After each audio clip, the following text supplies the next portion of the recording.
Welcome back to my channel, my friends and friendship. It's Mama Ella back. And today is Tuesday at walang magawa because it's really hot at mainit na mainit outside. Is 98 degrees. Kaya dalawa lang kami dito ni Papa Dude sa bahay at sa school na. Today is the first day in school ni Zoe. Kaya pumasok na hindi lang si Zoe kundi ang tatlo ko pang apo, si Lorenzo. Shout out sa inyong mga apos. Beatrice, Yam, at saka si Zoe. Apat sila sa school at nasa high school na. Si Beatrice, yung apat din ay nasa St. Catherine sa elementary and then a middle school. My friends and friendship, dahil naiinip ako dito sa bahay at walang magagawa, kaya gagawa ko ng Spanish bread para may merienda. Hindi ako makapunta sa store, mabutit may mga ready naman ako mga ingredients dahil walang tao dito at ang car ay nasa kay Mikel sa school. Kaya kami dito ni Papa Dudes, dalawa lang ang natitira. Kaya naiinip ako na walang ginagawa at ayaw kong matulog dahil paggising ko nalulungkot ako at na parang may sakit ako. Kaya mas mabuti yun. Ginagawa kong busy ang sarili ko para hindi ako maiinip. Okay, tara! Naipakita ko na sa inyo before ang paggawa ko ng Spanish bread. Pero matagal na yun. Pero ito ay pinapakita ko lang dahil ginagawa ko ito ngayon. Cooking time with Mama Ella. Itong aking mga ingredients, my friends and friendship, na na-ready ko na ay isang 1 cup ng milk, evaporated or kung ano man, or liquid o basta milk, evaporated yung ginagamit ko. At itong sugar ay 1/4 cup lang siya. At 2 teaspoon na yes. Kailangan instant. Ang ginagamit kong yes, my friend and friendship, ay instant lang siya. Nasaan na ba yun? Ito lang ang ginagamit ko.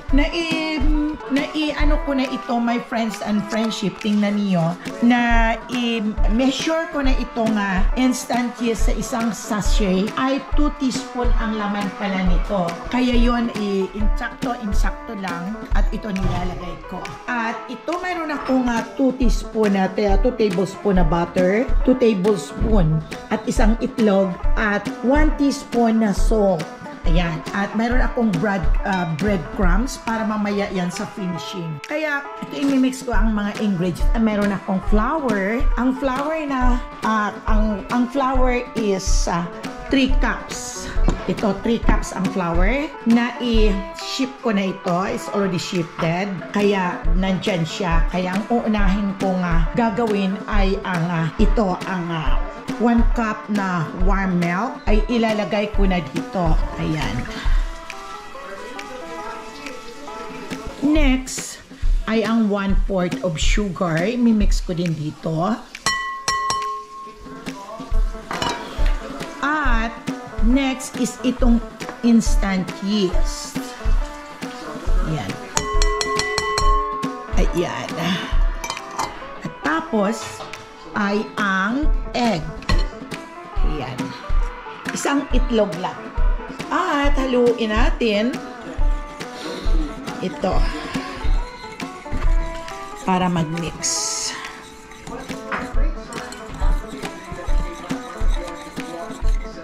Okay. Tapos ay ilalagay ko na itong 1/2 teaspoon na salt. Bago yon ay unahin ko muna itong ating ng flour. Na-measure ko na ito 3 cups. Ayan. At imimix ko muna.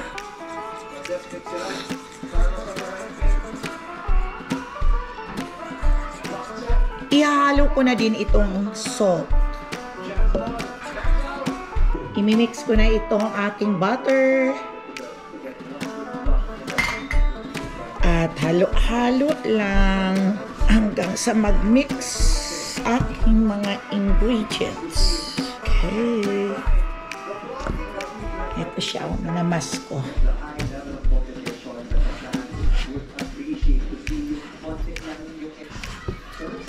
Maglalagay lang ako ng mga harina na konti dito sa table. Palinis na itong table, then na-disinfect na yan. Kaya maglalagay ako ng harina dito para pag hindi didikit. Kaya dito ko na siya imamas. Dito. Okay. Ayan, masa-masa tayo. Ang palaki ng braso.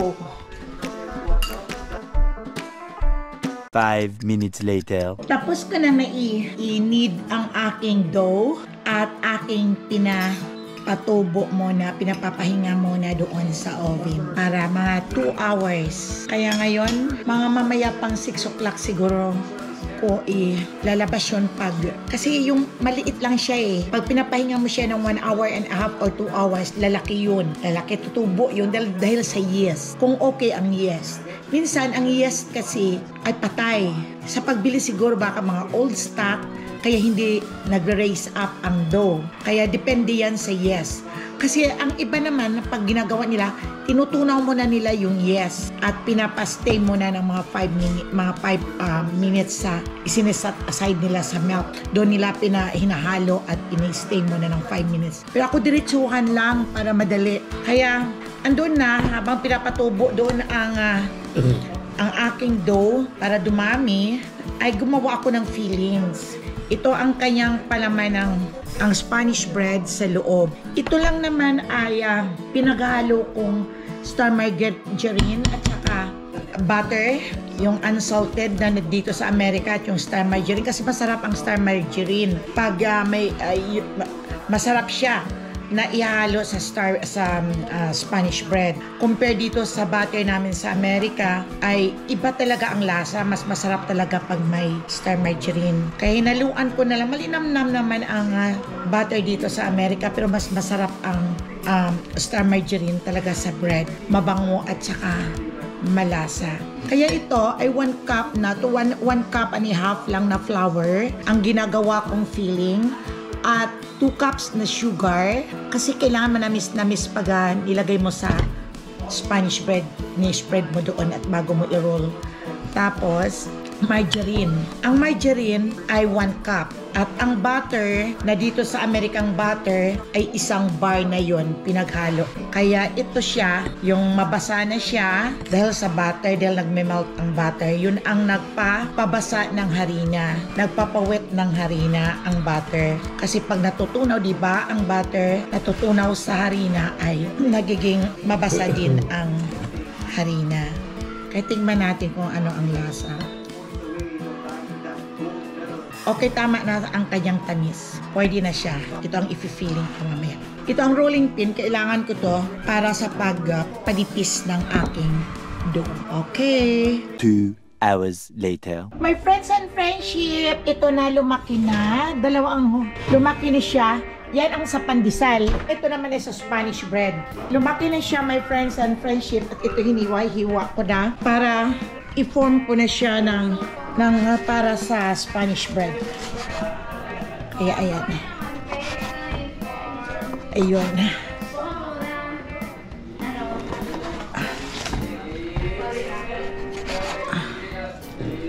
Hiwa lang siya pag medyo malaki. Bawas-bawas. Kaya ito, my friends and friendship, ang breadcrumbs na mamaya pa-roll ko dyan ang ating Spanish bread.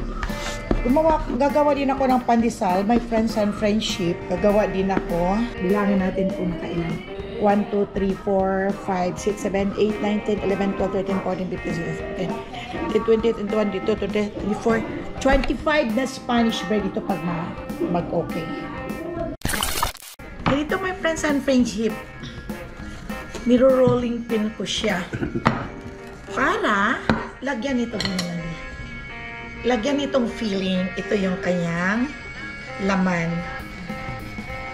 Yung para ito, matamis ito dahil sugar, butter at saka flour. Tapos masarap na mahirap ang maggawa ng mga ganito, pero nakaka-enjoy naman. Niro-roll lang siya ng ganito. Ayan. Ayan. Ganito na siya. Ang labas niyan is ganito na ang itsura ng papalakihin pa to. Tingnan niyo to, my friends. Niro-roll ko siya dito sa breadcrumbs. Ayan. 1 hour at 2 hours ang aking papahinga dito sa dough. Say hi, Zoe is there. Hi, my my friends and friendship. I just got back from school and now I'm helping Mama make Spanish bread. Okay, you can go back to Mama. Okay, ito na siya. Ito na siya, my friends and friendship. Ito na ang paggawa ko ng Spanish bread. Pink. Kaya, ipapa-stay ko pa ng 30 minutes ito.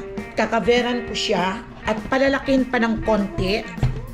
Dali, kukuha lang ako ng ng towel. Iko-cover siya. At ilalagay muna sa oven for 30 minutes bago i-bake. Gonna make some eyes. Ito naman, my friends and friendship, ang huli ko na imas na dough na gagawin kong pandesal. Okay, I'm finished with Ay, mine. unti lang to kanina. Konting-konti. Pero pinarest ko siya. Pinarest ko muna siya dahil binugbog ko nga. Ayan na siya, lumaki na siya. Kaya aalisan ko na ito dito. Ito mga ito. Tapos, ito ganun ko para lumabas ang air niya. Kaya yun. I-ano ko naman ito. Kaya, ito ang susunod na aking gagawin. Pandesal.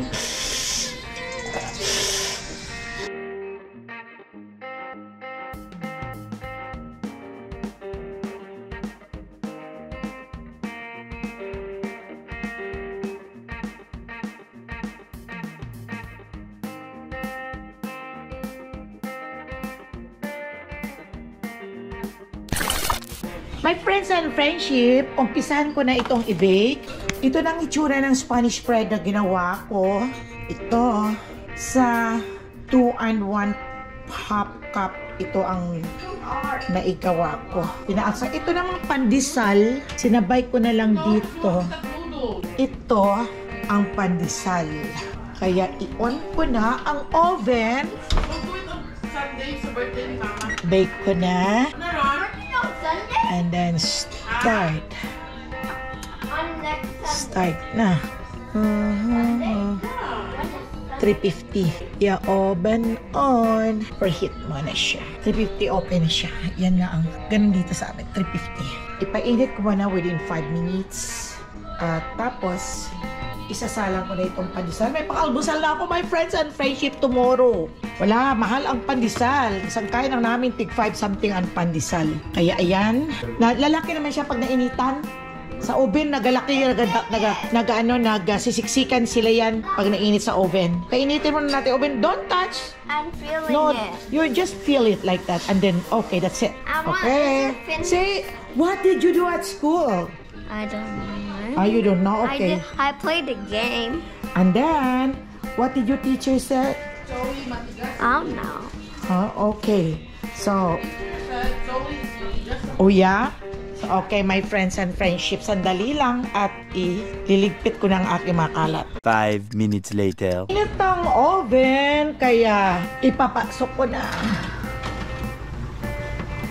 aking pandesal at ang Spanish bread. Ayun. Ayun na. Ayun na, my friends and friendship, nandoon na nakasalang na sila. A few inches later. Naunang maluto, my friends and friendship, ang aking pandesal at hindi pa masyadong luto yung Spanish bread. Pandesal pa lang ang nauuna. It's ready. Yaw lang hot pa, baby. Ayan. Hindi ko masyadong pina-brown at baka masunog yung ilalim.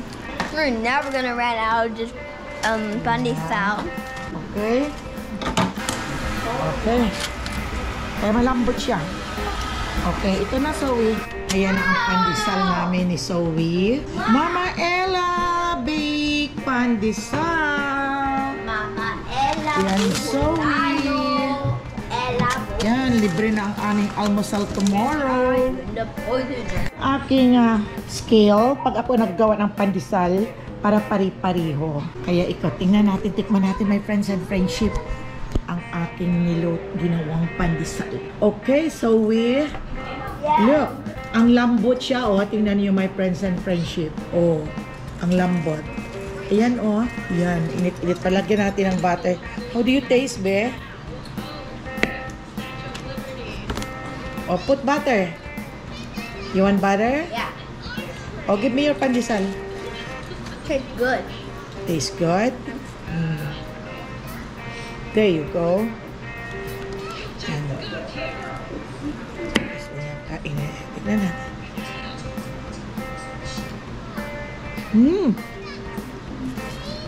Ang sarap. Malambot siya, my friend. My friend at friendship, malambot. Pwede na akong mapatay ng bakery. Sarap, so. Yeah. My friends and friendship, ito na ang luto kong Spanish bread. Kaya mamaya ko na ito tikman at ilalagay ko muna ito sa container. Mayroon na kaming almusal at ang merienda. Kaya ang dali lang gumawa. Pag desidido ka, tingnan nyo, oh, very maganda talaga ang texture niya. Ayan. Mainit pa. Ayan, oh. Pastikin ko mamaya kay Somi. Ayan siya, my friend. Ayun. Spanish bread. May nalaglag. My friend and friendship, ito na ang Spanish bread. Ayan, oh. Ang sarap ng lasa. Ang lambot. Harap. Harap. Di ba masarap, so? Hanggang sa muli, my friends and friendship. Hanggang dito na lang ang aking vlog. At sana nag-enjoy kayo sa mga simple at maikli ko lang na vlog na pagbablog ko sa paggawa ko ng Spanish bread at pandesal. Try and error parati ako, my friends and friends. Ngayon lang ako parang nagkaroon ng perfect na paggawa. So thank you for watching. Don't forget to subscribe my channel, Mama Ella Buhulan Vlog. At shout out sa kumari kong Susan Rilado at Paro at Pariando. Mare shout out sa inyo. I miss you both. At sana ay magkikita tayo sa tamang panahon. My friends and friendship, bye-bye and shout out sa inyong lahat, sa mga subscriber ko at sa mga viewers ko, silent viewers. Thank you for watching. Sa walang sawa niyong panonood sa aking mga kung ano-anong vlog lang. Bye-bye! Shout out my friends and friendship.